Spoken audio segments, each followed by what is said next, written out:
Assalamualaikum warahmatullahi wabarakatuh. Waalaikumsalam warahmatullahi. Alhamdulillahi rabbil alamin alladzi an'amana bi ni'matil iman wal islam. Asyhadu an la ilaha illallah wahdahu la syarikalah wa asyhadu anna Muhammadan abduhu wa rasuluh sayyidul anam. Amma ba'd. Qala Allah Ta'ala fil Qur'anil Karim, a'udzu billahi minasy syaithanir rajim. Fabima rahmatin minallahi lintalahum walau kunta fazzan ghalizal qalbi lan faddu min hawlik fa'fu anhum wastaghfir lahum wasyawirhum fil amr fa iza azamta fatawakkal 'ala Allah innallaha yuhibbul mutawakkilin. Bapak-bapak, ibu-ibu, saudara sekalian yang saya hormati, para alumni keluarga besar pelajar Islam Indonesia, kita bersyukur kepada Allah Subhanahu wa Ta'ala. Pada pagi ini kita bisa berkumpul kembali dari tempat masing-masing untuk sama-sama melakukan kajian, dan pada pagi ini saya diminta untuk mengisi meskipun baru tadi malam dihubungi, dan ada tema yang ingin saya sampaikan, yaitu tentang dua musyawarah yang berat. Kita tahu bahwa musyawarah itu salah satu yang penting untuk dilakukan karena kita ini hidup bersama. Hidup bersama, ada yang dalam keluarga, ada yang dalam organisasi, ada yang dalam pemerintahan, dan seterusnya. Itu tidak bisa suatu persoalan diputuskan sendiri, sehingga diperlukan yang disebut dengan syura atau musyawarah. Musyawarah itu adalah saling menjelaskan, merundingkan, tukar pendapat tentang sesuatu. Sehingga kalau kita punya ide, punya gagasan, punya maksud, kita bisa sampaikan, kita bisa lontarkan kepada teman-teman yang lain, sehingga nanti direspon, disetujui, sampai kemudian menjadi sebuah keputusan. Sayyid Qutb di dalam tafsirnya Fi Zilalil Quran itu menyatakan musyawarah memiliki posisi mendalam dalam kehidupan masyarakat Islam, yang bukan sekedar sistem politik pemerintahan. Musyawarah merupakan karakter dasar seluruh masyarakat. Seluruh persoalan didasarkan atas musyawarah. Kemudian dari musyawarah itu, prinsip ini merembes ke pemerintahan, sehingga segala sesuatu harus diputuskan melalui musyawarah.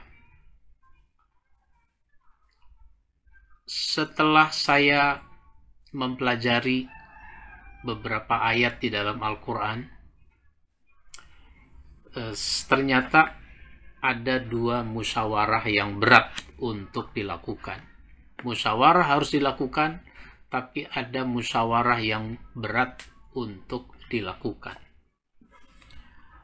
Saya menulis buku khutbah, itu judulnya 2 poin, ya, 2 poin dalam 52 khutbah Jumat. Di sini ada poin tentang dua musyawarah yang berat itu. Apa itu? Yang pertama adalah musyawarah yang harus dilakukan oleh pemimpin terhadap anak buahnya yang melakukan kesalahan, bahkan kesalahan yang fatal sehingga menyebabkan kerugian. Nah, seorang pemimpin kecewa berat kepada anak buahnya yang salah itu. Kalau dalam perusahaan mungkin yang enak dipecat. Tapi ternyata di dalam perjuangan tidak begitu. Dalam perjuangan segala sesuatu harus dimusyawarahkan.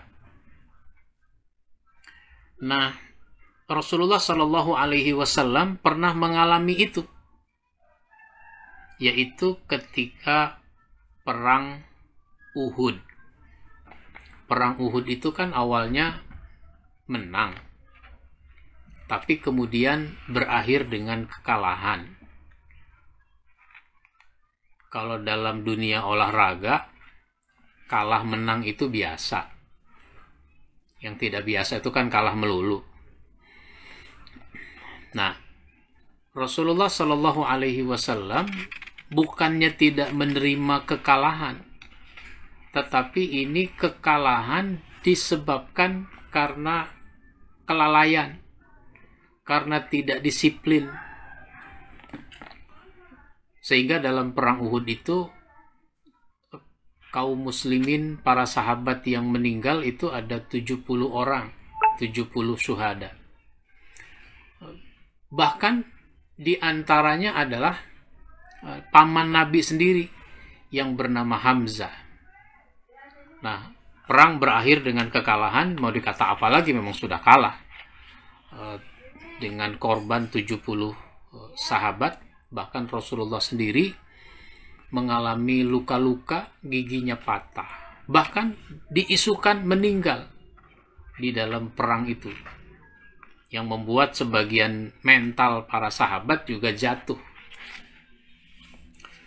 Ternyata sesudah perang berakhir, Rasulullah kecewa berat.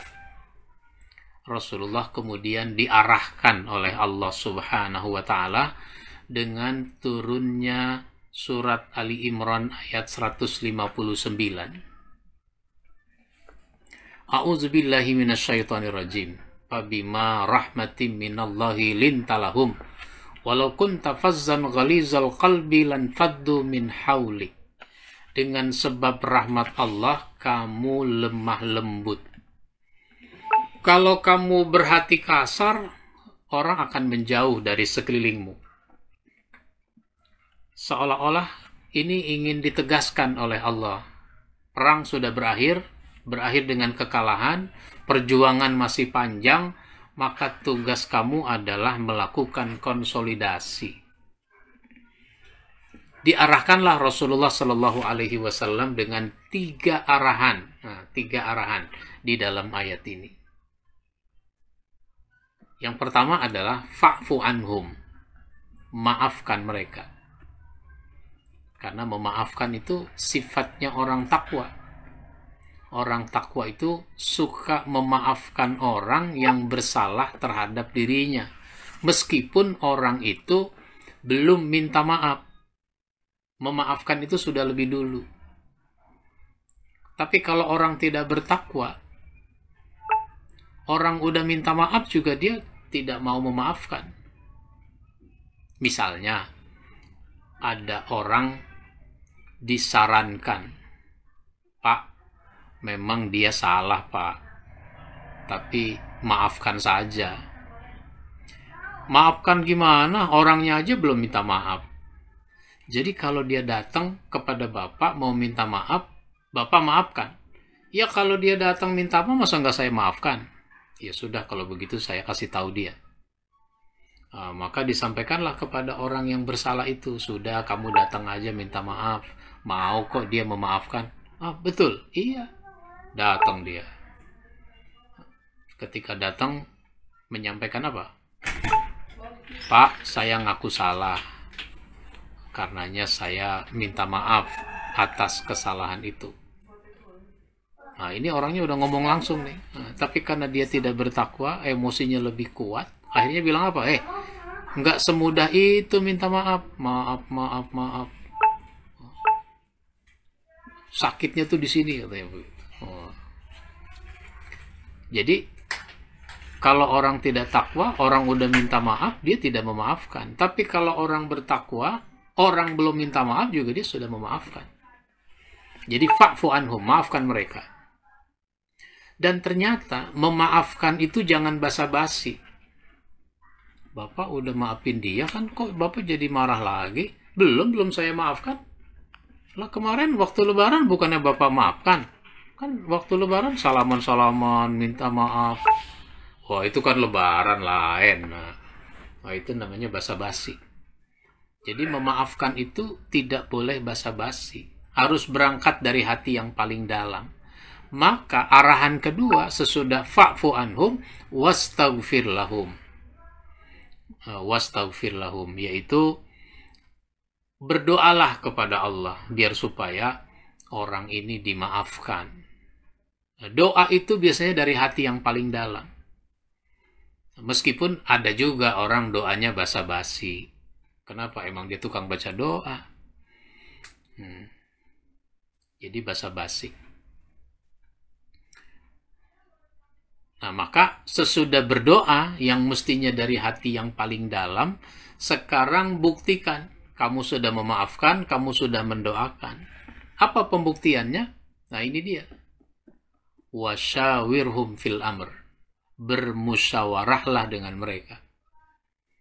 Nah, biasanya susah itu. Orang salah kita ajak musyawarah, itu susah. Karena musyawarah itu mengambil proses keputusan. Proses pengambilan keputusan itu ada di musyawarah. Lah kalau dia salah sama kita, bagaimana kita mau ngomong sama dia? Melihatnya saja kita udah males. Sekarang kita bukan cuma harus melihat wajahnya, tetapi juga harus mendengar pendapatnya, mendengar ucapannya. Nah, itu kan berat. Tapi itulah yang harus dilakukan oleh Nabi kepada para sahabat. Nah, begitu. Maka Nabi memang orangnya terbuka kepada pendapat siapa saja. Terbuka. Siapa saja yang punya pendapat, kalau bagus, Nabi terima. Seperti pendapat yang disampaikan oleh sahabat waktu mau perang. Waktu itu Rasulullah menyampaikan siasat perang. Perang kita dengan cara bertahan. Kita tunggu dengan penuh kewaspadaan, dengan siap siaga, serangan-serangan musuh. Nanti kita halau serangan mereka. Seorang sahabat namanya Salman Al-Farisi, dia bertanya dengan penuh sopan, "Ya Rasul, ini wahyu apa ini pendapat engkau?" "Ya Rasulullah, jujur saja, wahyu ya wahyu, pendapat ya pendapat. Ini pendapat saya." Kenapa? Kalau perang dengan siasat seperti ini, kami di negeri kami, di Persia, itu kami menggali parit. Sehingga nanti itu menjadi ranjau, menjadi jebakan, menjadi penghalang bagi musuh untuk menyerang kita. Karena harus melewati parit. Nah, sulit mereka melewati parit. Nah, kalau mereka berhasil melewati parit, kita pukul mundur.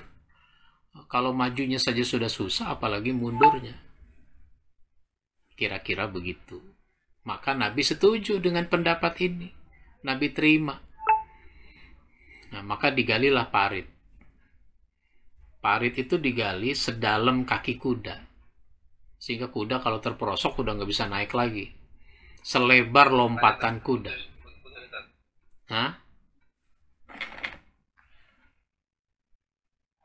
Selebar lompatan kuda. Dan inilah beratnya perang ini. Maka perang ini disebut dengan perang Khandaq. Meskipun perang ini disebut juga dengan perang Ahzab. Disebut perang Ahzab karena orang-orang Yahudi itu bersekutu dengan orang-orang kafir Quraisy. Jadi ini yang pertama, musyawarah yang harus dilakukan oleh seorang pemimpin dengan pelibatan terhadap anak buahnya yang salah. Yang enak anak buah salah dipecat, tapi ini perjuangan, nggak ada pecat memecat. Orang yang belum baik, orang yang tidak baik itu harus diperbaiki kalau dalam perjuangan. Tapi kalau dalam perusahaan ya pecat memecat. Nah, itu yang pertama. Yang kedua, musyawarah yang berat itu adalah musyawarah yang harus dilakukan oleh mantan suami kepada mantan istrinya. Dalam rumah tangga itu kan ada kemungkinan terjadi perceraian. Dalam kehidupan masyarakat kita, rumah tangga masyarakat kita, orang yang bercerai itu semakin banyak jumlahnya. Lebih dari 10% orang bercerai. Bahkan hampir 20%. Dalam 1 tahun orang menikah melalui KUA itu ada 2 juta pernikahan. Kalau dihitung rata-rata itu 2 juta pernikahan dalam setahun. Yang bercerai itu 340.000. Itu data 3 tahun yang lalu ya. 340.000. Sehingga orang bercerai itu semakin banyak dan ini menimbulkan banyak masalah dalam kehidupan keluarga, dalam kehidupan masyarakat. Nah, ternyata kalau kita merujuk pada surat At-Tolak yang membicarakan masalah perceraian, di situ ada kata takwa. Jadi ini ayat lagi ngomongin masalah perceraian, ternyata masuk kata takwa. Penggalan ayat yang kita sudah hafal. Wa may yattaqillaha yaj'al lahu makhraja. Siapa takwa kepada Allah diberikan dia jalan keluar. Wa yarzuqhu min haitsu la yahtasib, dan diberikan dia rizki yang dia sendiri tidak duga-duga. Nah, ini lagi membicarakan masalah perceraian. Kenapa?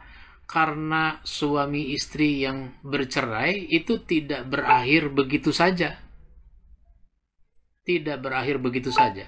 Tapi karena orang tidak bertakwa, akhirnya apa? Berakhir begitu saja. Padahal dari sekian banyak ikatan-ikatan antara seorang laki-laki dengan seorang wanita, misalnya ikatan persahabatan, ikatan sesama muslim, ikatan kepamilian, karena ada juga orang menikah masih dengan familinya juga. Lalu ikatan suami istri dan sebagainya, ikatan-ikatan lain. Nah, dari sekian banyak ikatan itu, kalau orang bercerai, itu yang putus cuma satu. Nah, cuma satu. Apa itu? Ikatan suami istri. Nah, nanti kalau orang sudah berumah tangga itu punya anak, lalu terjadi perceraian, nah, dia kan punya ikatan sebagai orang tua. Sebagai bapak dan ibu. Yang ini nggak boleh putus. Sebagai bapak ibu, dia nggak boleh putus. Anak dengan orang tua, anak dengan ibu, anak dengan bapak, itu jangan diputus hubungannya. Yang putus ini cuma ikatan suami istri. Oleh karenanya, sesudah orang bercerai, itu masih ada urusan yang belum diselesaikan, dan memang tidak selesai-selesai diantaranya, terkait dengan masalah anak, kalau dia sudah punya anak. Anak itu tanggung jawab bersama bapak dan ibu. Tapi ketika anak masih kecil dan dia ikut ibu, tanggung jawab bapaknya adalah menafkahi, sehingga si bapak bisa menitipkan uang kepada si ibu yang merupakan mantan istrinya. Bahkan dimulai dari urusan menyusui. Misalnya dalam surat Al-Baqarah ayat 233. Allah Subhanahu wa taala berfirman, saya bacakan artinya saja, para ibu hendaklah menyusukan anaknya selama 2 tahun penuh, yaitu bagi yang ingin menyempurnakan penyusuan. Dan kewajiban ayah memberi makan dan pakaian kepada para ibu dengan cara yang ma'ruf. Seseorang tidak dibebani, melainkan menurut kadar kesanggupannya. Janganlah seorang ibu menderita kesengsaraan karena anaknya, dan juga seorang ayah karena anaknya. Jadi kalau terjadi perceraian, anak ikut ibu, apalagi memang anak itu masih dalam penyusuan, maka jangan sampai si ibu jadi sengsara karena anaknya. Dan waris pun berkewajiban demikian. Apabila keduanya ingin menyapi sebelum 2 tahun dengan kerelaan keduanya dan permusyawaratan, musyawarah antara suami dengan istri, wah udah cukup anak ini disusukan setahun saja, 1,5 tahun saja, maka tidak ada dosa atas keduanya. Dan jika kamu ingin anakmu disusukan orang lain, jadi kalau seorang ibu nggak bisa menyusui, atau seorang ibu terlalu komersial dalam kaitan dengan anaknya, karena ini sebenarnya ngasih makan kewajiban bapak, tapi ini sudah terjadi perceraian misalnya, maka tidak ada dosa bagimu apabila kamu memberikan pembayaran menurut yang patut. Bertakwalah kepada Allah dan ketahuilah bahwa Allah Maha melihat apa yang kamu kerjakan. Saya bacakan terjemahan ayat lain, yaitu surat At-Tolak, surat 65 ayat yang ke-6. Surat 65, surat At-Tolak ayat 6, tempatkanlah mereka, para istri, di mana kamu bertempat tinggal, menurut kemampuanmu. Dan janganlah kamu menyusahkan mereka untuk menyempitkan hati mereka. Dan jika mereka, maksudnya istri-istri yang sudah ditalak itu hamil, maka berikanlah kepada mereka nafkahnya hingga melahirkan. Kan kalau seorang suami sudah menceraikan istrinya, maka istri itu memasuki masa iddah. Karena masa iddah, dia tidak boleh menikah dengan laki-laki lain. Sehingga, meskipun banyak yang naksir sama dia, soalnya ada juga yang nungguin jandanya. Kapan dia jadi janda? Itu biasanya sopir truk yang suka nungguin janda itu. Kan ada di bak mobilnya itu tulisannya, "Kutunggu jandamu."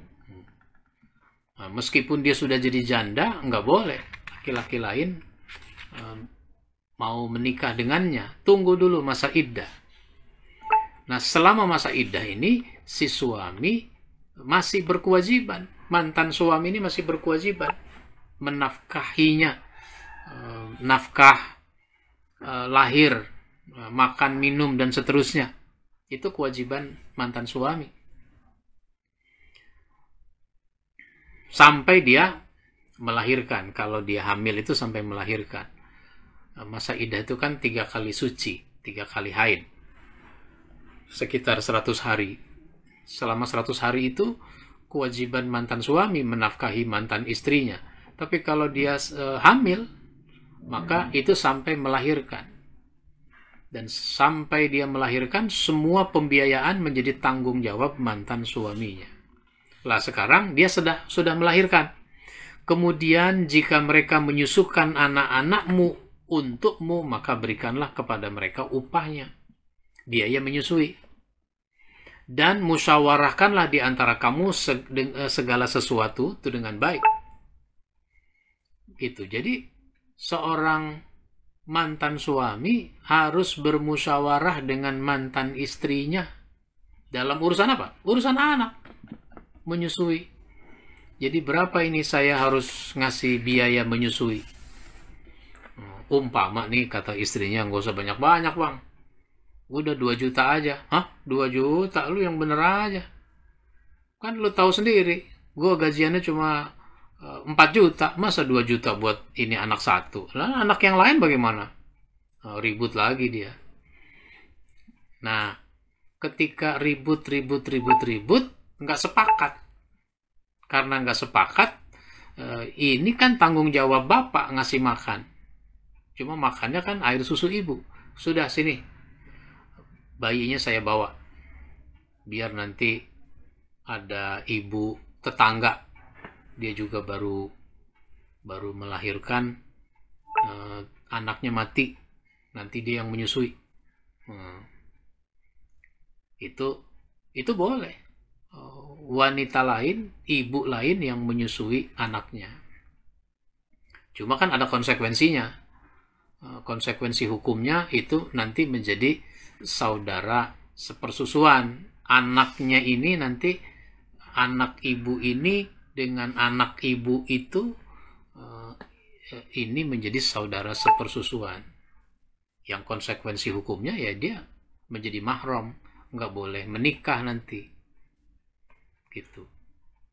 Tapi saya suka bercanda, kalau seorang laki-laki mau menikah, dia nggak usah nanya sama calon istrinya, "Neng, dulu waktu masih kecil minum susunya apa, Neng?" "Hah? Kata emak saya SGM, Bang." Wah, maaf saya sebut-sebut merek ini. "Kata emak saya SGM, Bang." "Hah? SGM? Sama dong sama saya. Saya juga SGM." "Kalau gitu kata Ustadz kita nggak boleh nikah, Neng." "Emang kenapa?" "Karena kita saudara sepersusuan." Ya bukan itu yang dimaksud saudara sepersusuan. Nah, itu namanya saudara sepabrik. Begitu. Dan jika kamu menemui kesulitan, maka perempuan lain boleh menyusukan anak itu untuknya. Nah, begitu. Jadi, ini kan berat disuruh musyawarah mantan suami dengan mantan istri secara baik-baik. Kenapa? Karena orang bercerai itu biasanya emosinya yang lebih kuat.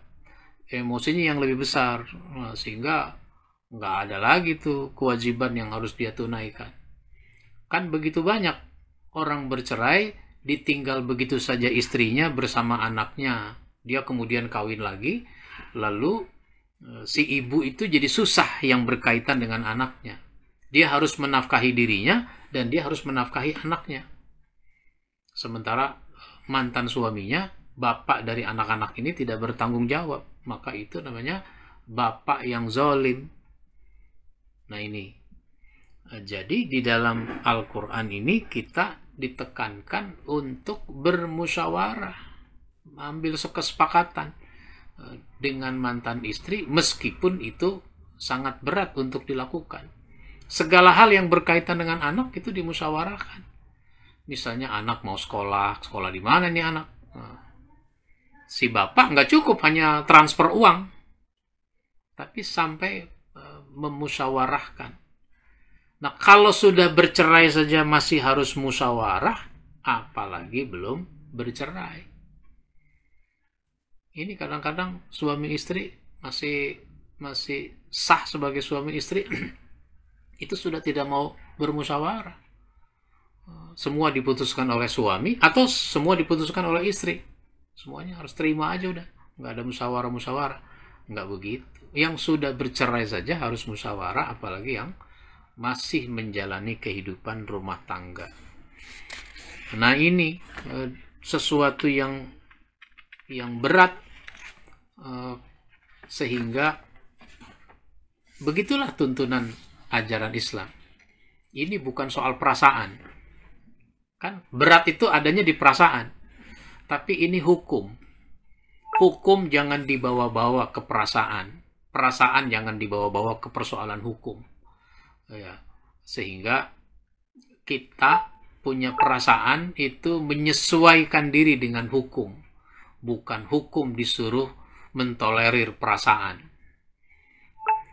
Sehingga di dalam konteks ini, musyawarah sebagai salah satu bagian dari ajaran Islam itu sesuatu yang sangat ditekankan, dan semua kita harus memberi perhatian dalam skala kecil, yaitu keluarga bermusyawarah, dalam skala yang lebih besar keluarga besar juga bermusyawarah dalam hal-hal tertentu, sampai kemudian nanti dalam kehidupan masyarakat dan bangsa. Nah, saya kira ini sebagai pengantar untuk kita lanjutkan dengan dialog. Saya persilahkan untuk kita kembangkan. Saya cukupkan ya. Baik. Yani, saya kira ini tadi memang sepertinya hal yang sepele tapi ternyata berat, dan itu memang ada perintahnya kan selalu bermusyawarah dan lain-lain untuk kemaslahatan. Tapi memang itu yang saya kira juga penting untuk diperhatikan lah ya. Bahkan kemudian pengetahuan seperti itu juga mestinya dimiliki, bahkan katakanlah kalau sebelum memiliki hubungan ke pekerjaan, itu saya kira harus tahu bagaimana sih sebenarnya harusnya dilakukan. Kemudian yang kedua juga mestinya sebelum berkeluarga semua hal kemungkinan kan harus diketahui, sehingga kemudian itu menjadi sebuah maslahat, bahkan akhirnya tidak ada korban dan lain-lain terhadap keluarganya atau mungkin anak dan lain-lain. Saya kira itu sebuah pengetahuan yang baru yang saya kira juga penting untuk kita pahami dan juga persiapkan lah kira-kira untuk bagaimana kita bersiap untuk bermusyawarah pada kondisi sulit. Sudah ada yang raise hand, nanti siapa yang akan bertanya silakan raise hand atau chat room, tapi ini sudah ada Pak Hashim, dipersilakan. Mari Bang. Ya, Assalamualaikum warahmatullahi wabarakatuh. Waalaikumsalam warahmatullahi wabarakatuh. Biasanya memang kita melupakan ya musyawarah yang begitu penting itu dengan lebih dominan pada hal-hal yang sifatnya perasaan. Tetapi ini dalam berorganisasi ini tidak gampang. Biasa terjadi itu adalah like and dislike, itu selalu. Dan kadang persoalan ini itu dipicu dari rasa senioritas biasanya. Padahal kalau kita lihat Rasulullah saja dalam perang yang begitu penting itu masih mengutamakan rasa kasih sayang, kemudian juga mengutamakan, Allah menegurnya, Allah memperingatkannya dengan yang namanya musyawarah, tetap mendoakan, memberikan hal-hal yang sifatnya baik di sana. Ini bagaimana cara kita untuk berorganisasi dengan mengutamakan soal-soal musyawarah ini, sehingga kemudian teman-teman paham, baik yang senior maupun yang tidak senior itu tahu bahwa esensi dari sebuah organisasi itu adalah musyawarah, atau kalau dalam bahasa kekiniannya adalah ya kita mesti rapat dulu dong, nggak mesti harus mengklaim ini salah, mengklaim ini buruk, mengklaim ini kamu baru tahu persoalan ini kemarin, kamu baru masuk organisasi kemarin, bisa seperti itu, Ustaz. Terima kasih. Assalamualaikum warahmatullahi wabarakatuh. Waalaikumsalam warahmatullahi wabarakatuh. Baik. Setiap kali kita hidup bersama, baik dalam keluarga, dalam organisasi, dan seterusnya, itu memang harus ada ketentuan-ketentuan, ada adab-adab yang harus dipahami dulu. Nah, harus dipahami. Sesudah dipahami, komitmen pada apa yang sudah dipahami. Komitmen. Bahkan dalam hal-hal tertentu orang diminta kesediaannya. Contohnya begini, kalau kita naik pesawat, itu standar keselamatan selalu disampaikan oleh pramugari. Standar berada di pesawat itu selalu disampaikan. Kalau kita kan enggak nih, dianggap udah paham aja. Nah, kalau di pesawat mau paham, mau nggak paham, pokoknya denger dulu nih apa kata pramugari. Nah, bahkan ada yang di briefing secara khusus, seperti orang yang berada di jendela darurat, nah, di pintu darurat. Itu dua bangku, ya, dua baris, di briefing sebelah kanan, di briefing sebelah kiri, begini ketentuannya, sampai ditanya, apa Bapak bersedia? Nah, diminta kesediaannya, iya. Dan saya belum lama naik pesawat, itu ternyata di bangku darurat itu pegawai dari perusahaan penerbangan itu, bahkan pramugari, saya lihat dari pakaiannya, dia mungkin mau bertugas atau mau pulang dari bertugas, kelihatan dari pakaiannya. Ternyata meskipun dia biasanya ngasih penjelasan, sekarang giliran dia yang dikasih penjelasan. dan dia dimintai komitmennya, apa bersedia, gitu. Wah, luar biasa itu. SOP-nya gitu. Nah, dalam konteks masjid misalnya, di masjid juga harus diuraikan terus, diulang-ulang terus standar keadaban berada di masjid. Ini kan nggak ada itu. Nah, sekarang dalam organisasi kita sudah harus memahami bagaimana kita etika berorganisasi, kemudian komitmen pada etika itu. Kalau tidak, maka organisasi itu menjadi rusak. Karena di dalamnya ada orang-orang yang punya kepentingan, punya egoisme, dan seterusnya. Sehingga perkembangannya menjadi tidak sehat. Nah, kalau tidak komitmen, ya susah. Berada di satu tempat, lalu tidak komitmen dengan ketentuan.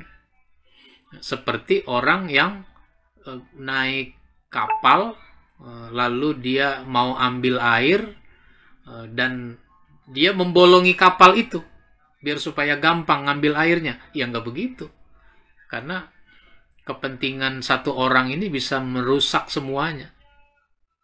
Disinilah pentingnya disiplin berorganisasi itu harus ditegakkan.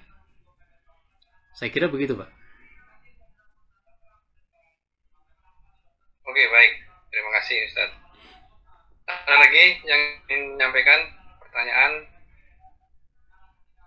Jadi terkait dengan, kalau tadi disampaikan bahwa soal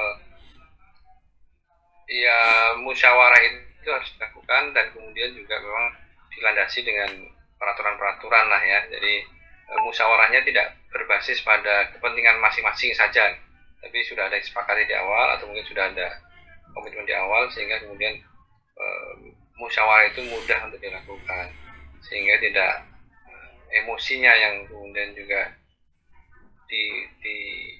dikedepankan lah gitu. Silakan jika ada yang ingin menyampaikan pertanyaan. Atau gini Ustaz, kalau jadi soal bagaimana ketika katakanlah saya membayangkan sih ya, orang yang sudah bercerai kemudian harus bermusyawarah itu kan pasti akan sangat berat. Ada nggak solusi yang tepat, yang pas gitu ya, sehingga atau mungkin ketika harus seperti itu kemudian apa sih sebenarnya ketika deadlock gitu kan. Jadi kan di musyawarah itu kan kalau di muktamar, di musyawarah organisasi ada deadlock, ada lobby, ada macam-macam. Nah, kemudian seperti apa sebenarnya? Kan kita nggak ingin bahwa syariat tidak dijalankan, kemudian juga ada korban terkait dengan deadlocknya sebuah musyawarah di antara keluarga atau keluarga besar gitu ya, mantan keluarga itu seperti apa nih? Baik. Satu, diperlukan keterbukaan. Jadi keterbukaan terutama dari suami karena dia yang berkewajiban menafkahi. Saya ini punya penghasilan segini, maka untuk anak yang disusui saya bisa kasih segini. Nanti buat yang lain begini. Jadi diperlukan keterbukaan. Ya cuma kan masalahnya terjadinya perceraian ini kan karena ketertutupan. Iya. Misalnya tertutup karena pengen kawin lagi, akhirnya ribut, terjadi perceraian. Lalu diultimatum karena udah terjadi pernikahan lagi, misalnya diultimatum, pilih saya atau pilih dia. Kalau pilih saya ceraikan dia, kalau pilih dia ceraikan saya. Nah, jadi dalam berumah tangga itu diperlukan keterbukaan, diperlukan nanti kesepakatan.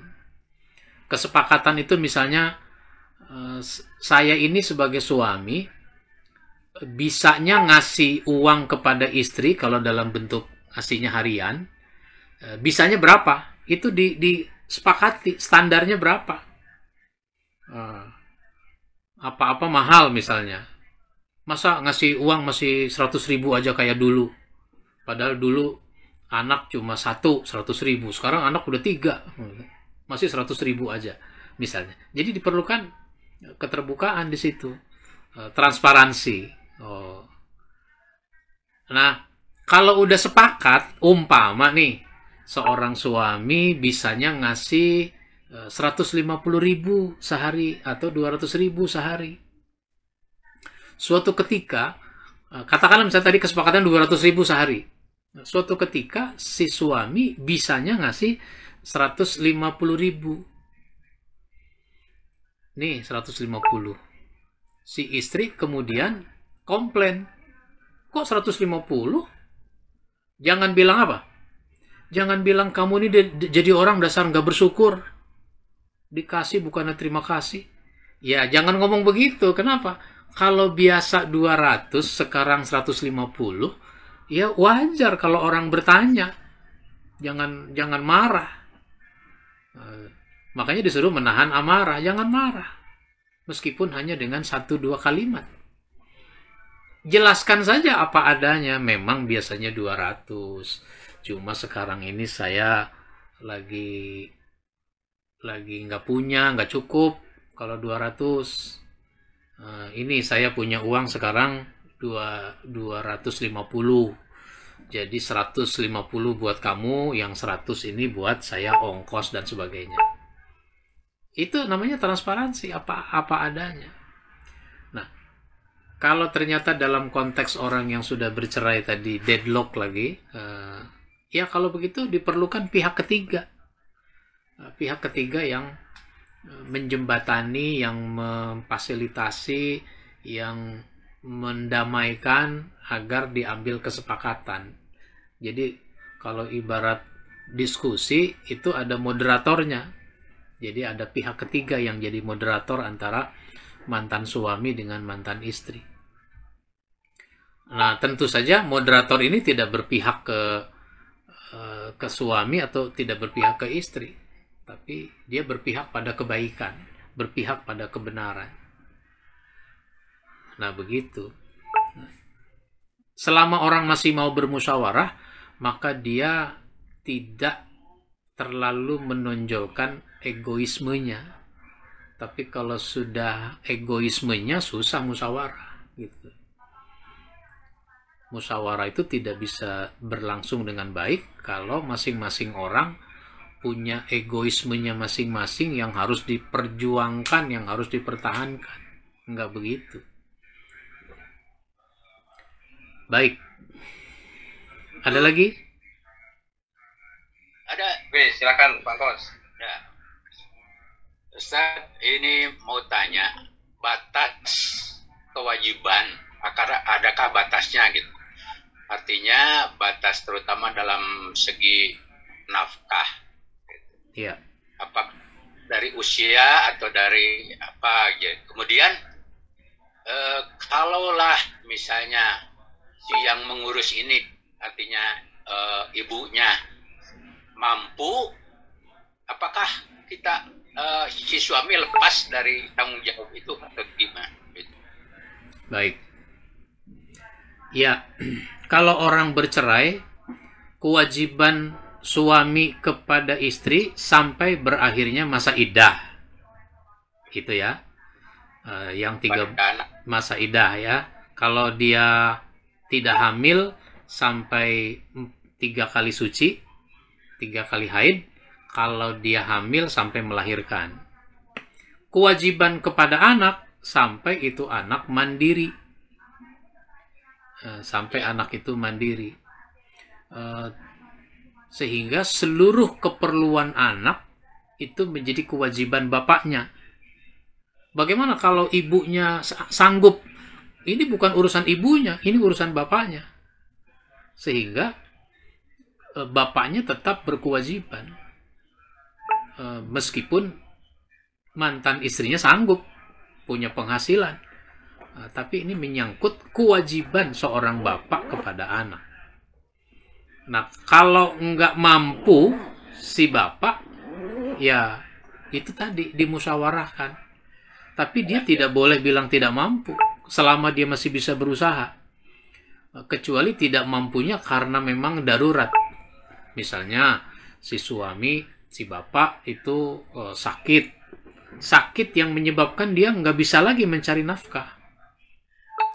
Nah, tetapi sekarang selama bisa berhandphone, selama bisa menggunakan handphone, dia bisa cari nafkah.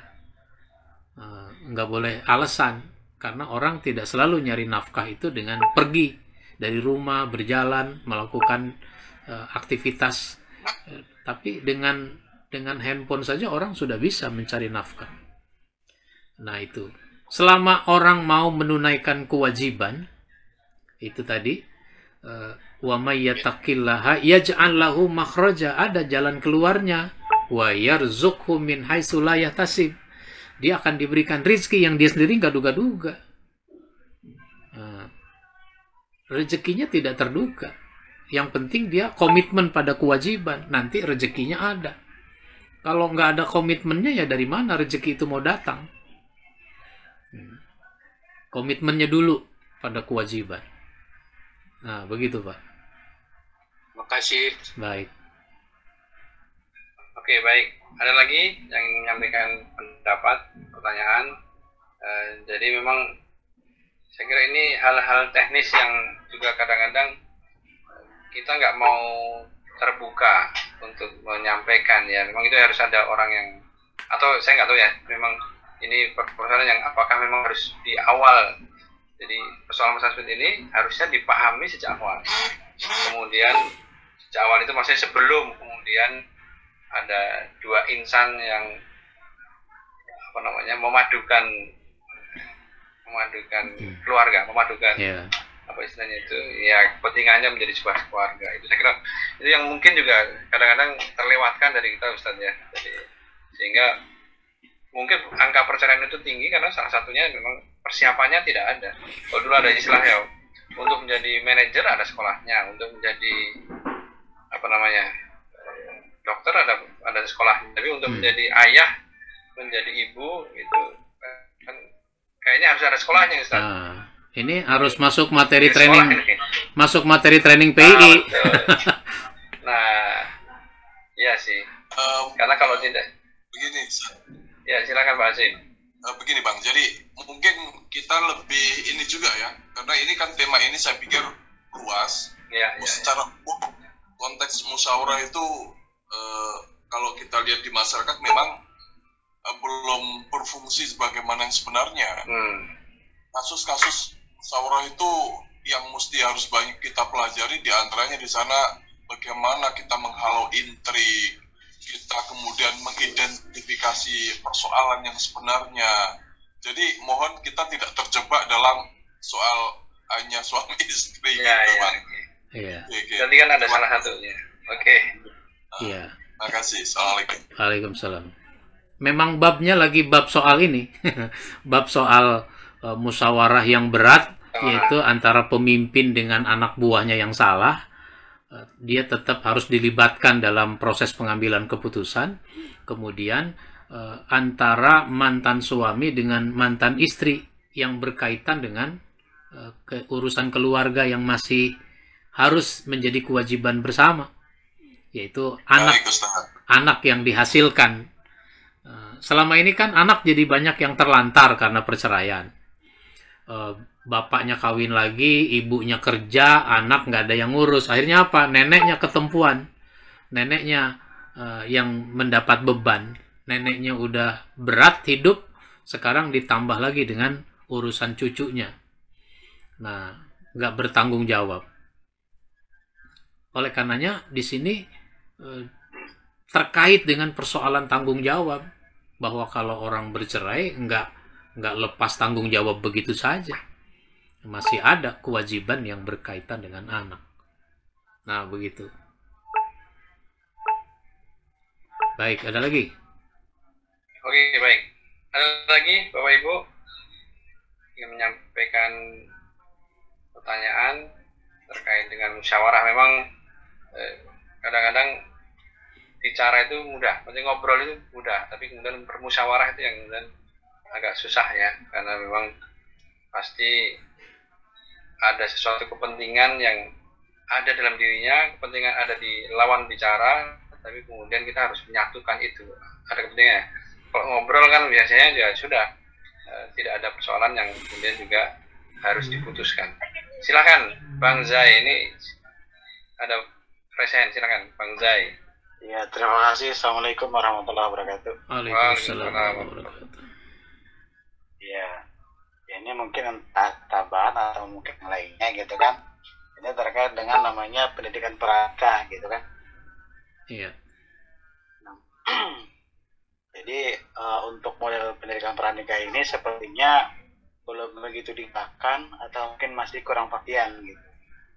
Sehingga ketika terjadi hal-hal pasca pernikahan ini tidak ada kesiapan.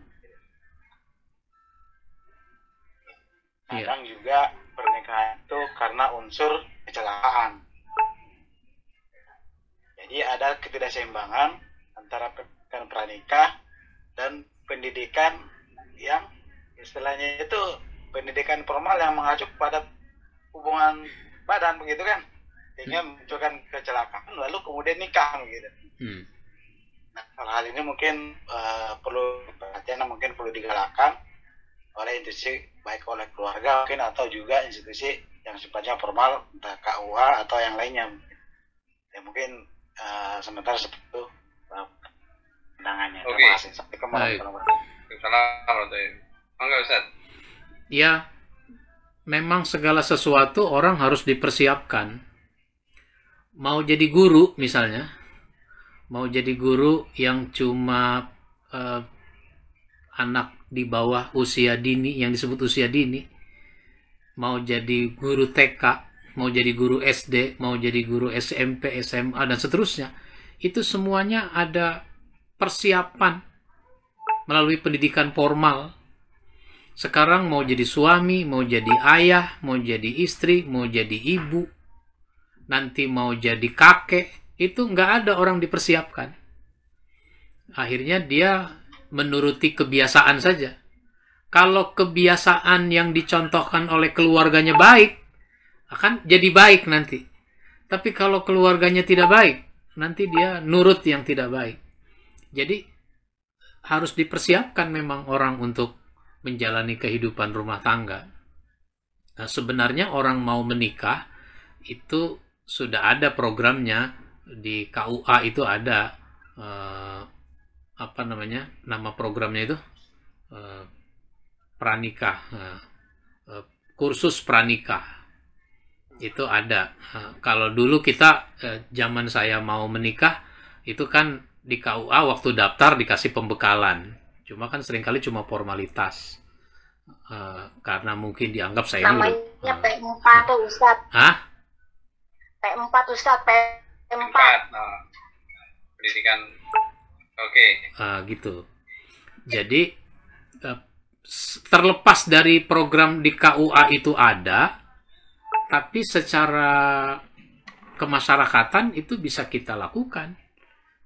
Misalnya kalau dalam konteks training PII apa sudah memungkinkan, misalnya ada materi yang berkaitan dengan keluarga, karena kader PII nantinya akan menikah. Meskipun dia kader, belum tentu juga bagus menjalani kehidupan rumah tangganya.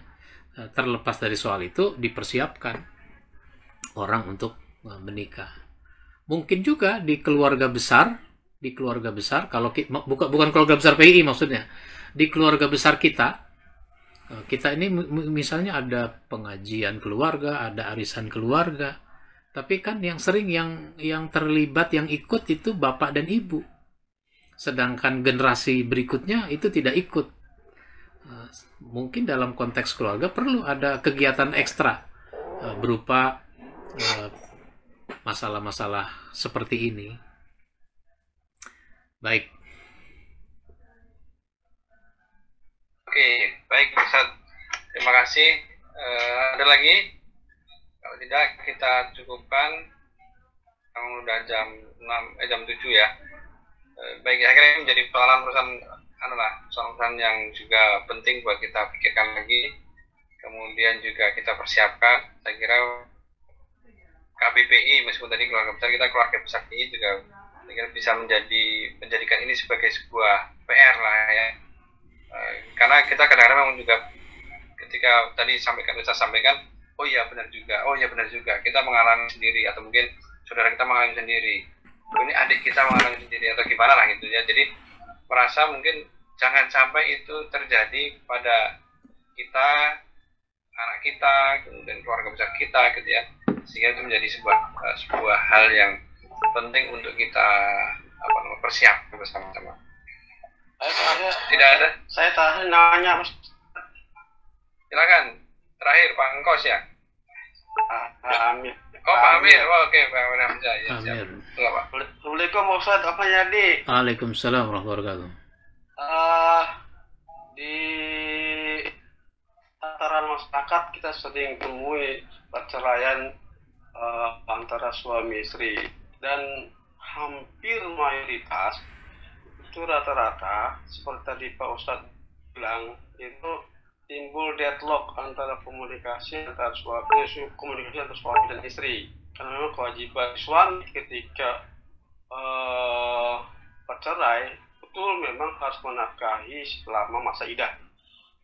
Saya itu banyak ketika terjadi perceraian, banyak suami yang tidak peduli, bahkan tidak menafkahi si sang istri ya sampai masa iddah atau sampai yang masa iddah. Pertanyaan saya, apakah ini bisa dituntut nanti di yaumil hisab, Pak Ustaz? Terima kasih. Iya. Ya, silakan. Ya, setiap orang yang tidak melaksanakan kewajibannya tentu ada hukumannya, ada siksanya, ada azabnya. Sehingga orang tidak boleh menganggap sepele, tidak boleh menganggap remeh masalah ini. Karena yang namanya amanah, itu kan amanah itu. Istri, anak itu kan amanah. Sehingga sekecil apapun itu amanah akan dimintai pertanggungjawaban.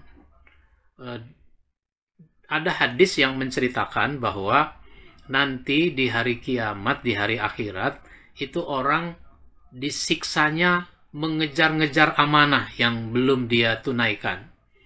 Jadi ketika dia berada di neraka, dia melihat amanah yang dulu belum dikerjakan itu berwujud, ada wujudnya, maka dia ambil itu, dia ambil lalu dapat, dia pikul, dia panggul, karena beratnya itu dia panggul, tapi kemudian lepas. Ketika lepas dia kejar, amanah itu lari, dia kejar lagi terus. Jadi siksanya orang yang tidak melaksanakan amanah itu adalah mengejar-ngejar amanah, nggak dapat itu. Itu hadis yang dikemukakan. Dan amanah ini kaitannya dengan iman. La imana liman la amanata lahu. Tidak ada iman bagi orang yang tidak amanah. Artinya salah satu pembuktian iman adalah melaksanakan amanah. Istri, anak, ini adalah amanah yang orang sekarang banyak abaikan. Perceraian ini justru terjadi karena suami nggak ngasih makan. Lah sekarang ketika udah bercerai, bagaimana dia mau ngasih makan? Sebelum bercerai jadi udah nggak ngasih makan.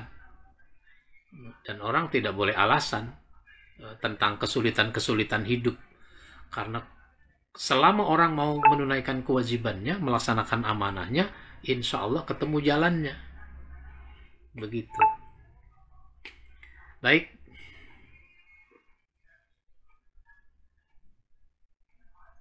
Baik, terima kasih Ustaz.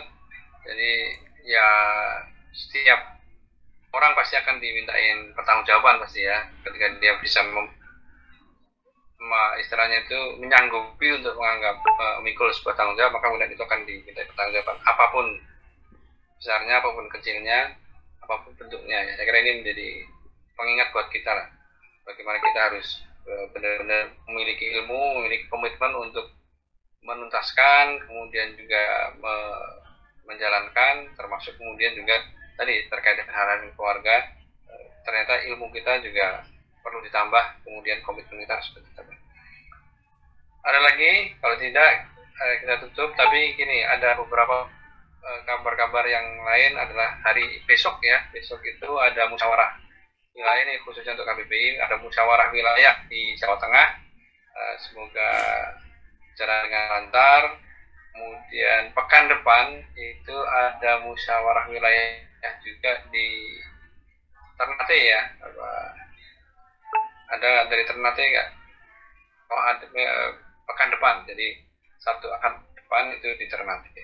Semoga semuanya lancar dan juga mendapatkan kemudahan, mendapatkan sebuah keputusan yang terbaik. Dan sekali lagi ada permintaan doa dari Pak Cengken, Pak Asep Effendi, sekarang sedang dalam proses persiapan dan kemudian pelaksanaan umroh. Semoga diberikan kemudahan menjadi umroh yang mabrur dan kelancaran dalam menjalankannya. Saya kira terima kasih banyak Ustadz Yani, Bapak Ibu sekalian. Sudah jam 7.04, kita akhiri pengajian kita kali ini dengan bacaan kafaratul majlis. Subhanakallahumma wa bihamdika